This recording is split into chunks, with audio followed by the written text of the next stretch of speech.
Hello, it's Alex, the Bookubus. Today I'm going to be talking about everything that I read in February, and I had a pretty good reading month, mostly horror of course. I read 7 books in total. One of them was a really big one, like almost 1,000 pages long, and the other ones were all very short, quick reads to balance it out. And I'll start off with my favourite book of the month, which was Swan Song by Robert R. McCammon. And this was the pick for Kelsey's book club over at Slime and Slashes. And this is a post-apocalyptic epic adventure. Like, this edition is, like 950 something pages, I think. So this is a post-apocalyptic story. Basically, nuclear war breaks out and we follow a bunch of different survivors and, the different types of people that they are, the different journeys that they go on and why. And not all of these people are good people. But lots of interesting stuff happens. I was really invested in all of the characters. I thought they were all fantastic. And the story just had me captivated the whole time. I think there are 2 reasons that I had hesitated in picking this one up previously. One is that I've read a couple of other Robert R. McCammon books and they've been good, but they haven't been great necessarily. They were They Thirst and Bethany's Sin. Like, they were both, 3.5 star reads for me. They were definitely good. But you don't want to be reading a book this big for it to just be good. But this was definitely better. This was a really amazing book. And I'm definitely glad I spent the time with it that I did. I think the other reason I was hesitant to pick this one up was because it has been compared to The Stand by Stephen King. And that was like a 3-star read for me. I thought The Stand was a very mixed bag. There were some things I really liked about it, but other things not so much. So that was why it ended up being a 3-star read. And, that is a very long book as well. And that's just not what you want from spending that much time with a book. You don't want it to be just okay overall, I guess. You want it to be something you wanted to spend the time with. So I was hesitant that Swan Song would be a similar experience to The Stand, in that it would be just more of a mixed bag, like, okay, I guess some of it was good. But no, this was a really excellent read. So whether you liked The Stand or not, I guess, I know The Stand is very much beloved, but especially I think if you didn't like The Stand and so you thought that maybe post-apocalyptic stuff wasn't for you, or the big epic adventure things weren't for you, I would definitely recommend picking this one up and giving it a go. I ended up giving this one 4.5 stars. I think there were a couple of things that just dropped it down a little bit from a 5-star for me, and it was just a couple of things, like story-wise and kind of thematic-wise, that just didn't quite work for me as much as the rest of the book did, but nothing too major that, I ended up hating the book or anything. So this was just such an excellent read, and it really was an epic adventure in the best of ways. It is very dark. It definitely does not shy away from going to some really dark places, and some, really like truly awful things happen. Some people are capable, some of these characters are really capable of doing really horrible things. And there are also some like supernatural and fantastical elements, which work really well within this very gritty and real, otherwise kind of setting and storyline. So anyway, I feel like I'm rambling, but the basic gist is that I thought this was excellent. I gave it 4.5 stars. It's likely to be one of my favourite reads of the year, and I highly recommend you pick it up as well if you haven't already done so. Okay, so the rest of the books I will just talk about in the order that I read them. So next up is Secret at Ravenswood by Caroline Farr. This is a gothic romance from, I think it was the early 80s. Let me check. And this is a pseudonym for a male author. I'm forgetting the name, but this was from 1980.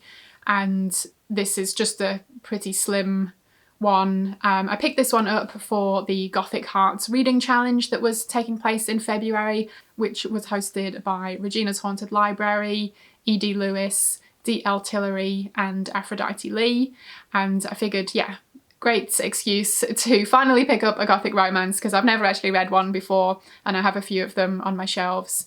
And yeah, this one is about a woman who has to go over, she's from the US and she has to go over to England in order to kind of catalogue a bunch of books at this big mansion out in the countryside as part of her job, because they're going to be transferred over to, I can't remember what it was, some kind of museum, I think, where she works back in the US. But of course, yeah, there are some creepy things going on at this big mansion castle thing, and a bit of romance too along the way. Yeah, I thought this one was pretty good. It definitely felt a little bit light on both the Gothic and the romance though.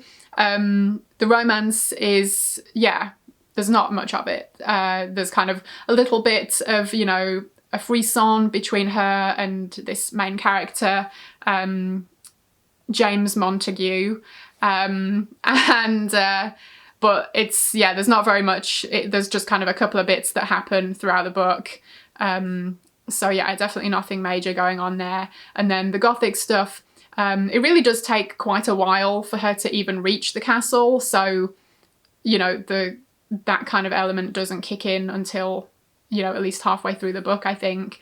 And there was some of that, you know, we've got this, yeah, dark, old, brooding building in the English countryside, dreary weather, of course. And, you know, while she's exploring the place and trying to get the job done that she's doing, yeah, some creepy things happen. You know, is it supernatural maybe? There's like a legend that the place is haunted, or, you know, could it be that there is a real person behind these things that are going on? So, you know, I did like it, but the bulk of the story was actually more focused on this like other kind of story about some of the people that were wanting to get their hands on this particular document that were within, you know, the books and other library documents, etc., that she's going to be looking through. So it became like more of a, I don't know, not like espionage, but yeah, kind of more in this like, yeah, international, you know, people wanting to track down this particular document rather than letting someone else have it type of scenario. And, you know, a couple of people get killed and, you know, she's in danger. And yeah, anyway, so it was okay overall. It was definitely very readable.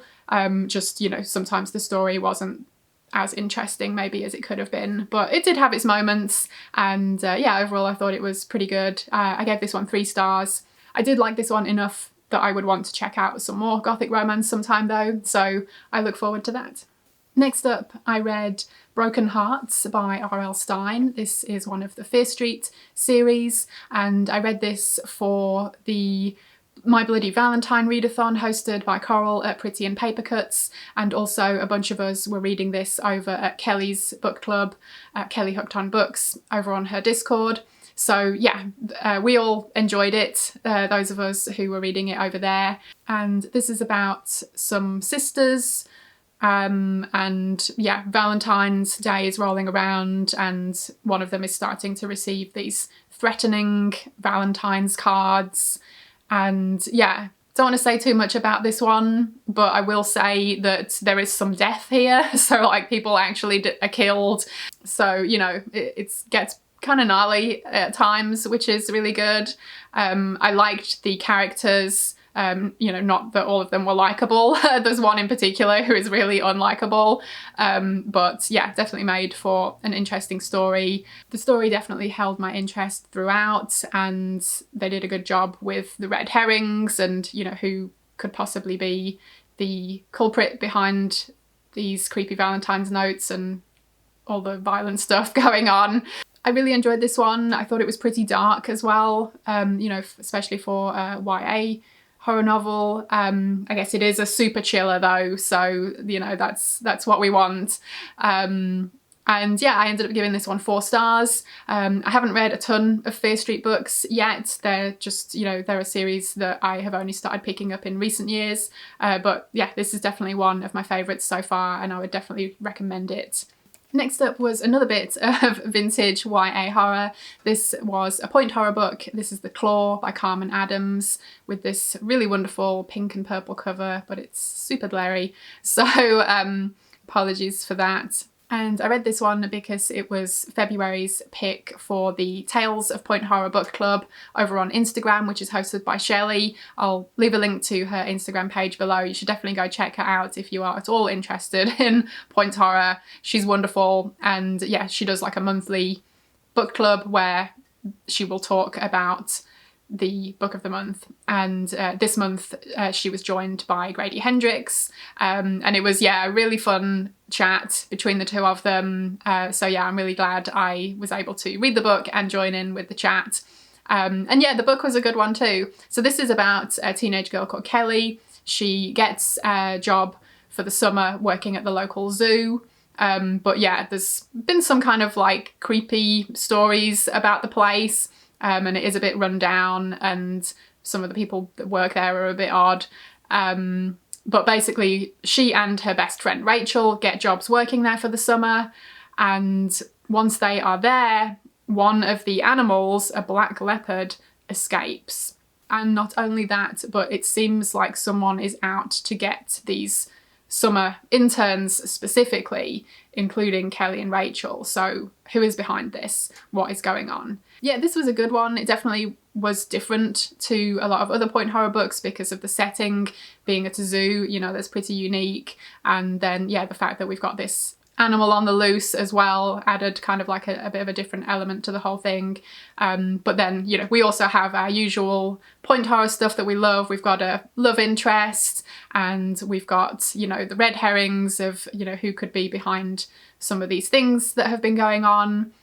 So yeah, that was all really good. There's also one character here who is, you know, kind of generally described as a bit of a weirdo, and at one point he's talking about this horror film called Jungle Prison Camp, which I legit looked up because I was like, that sounds amazing. Is this a real film? Sadly it isn't, but yeah, definitely some kind of cannibal holocaust vibes. So yeah, that was a pretty great moment. And another thing I really liked was the friendship between Kelly and Rachel. You know, they've been best friends for years, and yeah, the friendship just really came through wonderfully in the story. You know, they would do anything for each other, and I thought, even though Kelly was the main character, we did get a lot of that friendship throughout the story, which I thought was really good, because usually these stories really do just focus on one character. Another thing I liked about this was that Kelly is white, Rachel is black, and, you know, there just aren't a ton of characters of colour in books like this from this time period, and this wasn't perfect by any means, but I did think it did a pretty good job in, you know, being a bit more diverse in its characters, so that was really cool to see. But yeah, overall this was a fun one. I gave it 3.5 stars, and yeah, would recommend it if it sounds good to you. Okay, next up, something completely different. This is Pornography for the End of the World by Brendan Vidito. This is a short story collection, and it was published by Weird Punk Books, and I did receive a copy from them for review, and I really enjoyed this one. This was definitely my kind of thing, my cup of tea. These are pretty dark stories, definitely some disturbing material here, and some, you know, graphic scenes, you know, some sex and violence going on.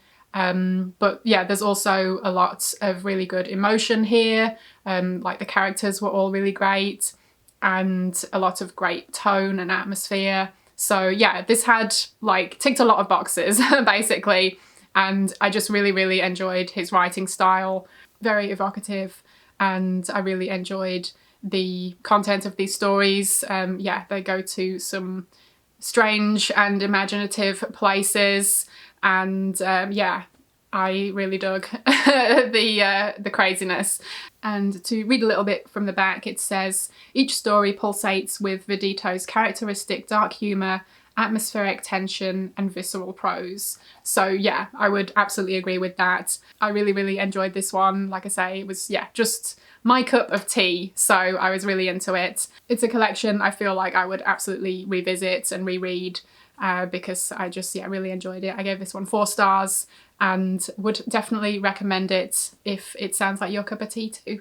Okay, 2 more books to talk about, and the next one is Midnight Companions by Luke Flaherty, and this isn't on Goodreads, so I wouldn't, I wasn't rating it specifically. If I were to rate it, it would be another solid 4 stars for me. This was another book that was like just my kind of thing, my cup of tea, and I really enjoyed it. This is a zine, and it contains 2 short stories, so it is horror fiction. And it's also illustrated throughout. We've got, really wonderful design going on here that really just added to the stories. And actually my recommendation, if you do pick this up, I didn't flip through like too much before reading it, and I'm glad I didn't, because there are definitely a couple of moments that, you're immersed in the story and then you turn a page and you see the illustration that goes along with it, and it works so well together. So yeah, don't spoil yourself, I guess, by like looking at all of the pictures before reading the stories, would be my suggestion anyway. So I'll read you the little blurb about each one, like the kind of the first page setup for each story. So for the story, The Midnight Companions. When the clock struck midnight, Ricky's bedroom became a crypt. The skeleton from the Evil Dead 2 poster became a grinning spectator painted by shadow, and the bloated corpse's face on the cover of the Books of Blood paperback seemed to ripple in the glow of candles. Going into that night, the last night the 4 of us ever got together, we thought that crypt started and ended at Ricky's room. By dawn, we'd know better. Like, how good is that? That was, what sold me on this. I needed to have it and I needed to check this out, and I'm very glad I did. And then the second story, The House on Tollington Place. Molly Warwick was convinced that her high school sweetheart lived in the cellar below her house and visited her at 4:44 a.m. each night to make sure she was asleep. So yeah, the vintage horror vibe is strong here, obviously, not only with the stories themselves, but the packaging, the design, it all works really well together. And yeah, I just enjoyed the hell out of this one. So this was issue 1, and it's, just, a wee little thing, but I'm really glad I picked up a copy, and I believe issue 2 is going to be out sometime this spring, so I'm very much looking forward to getting my hands on that one as well.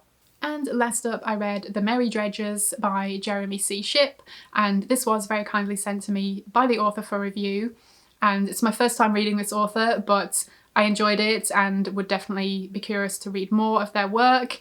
And this one is about a character called Seraphina.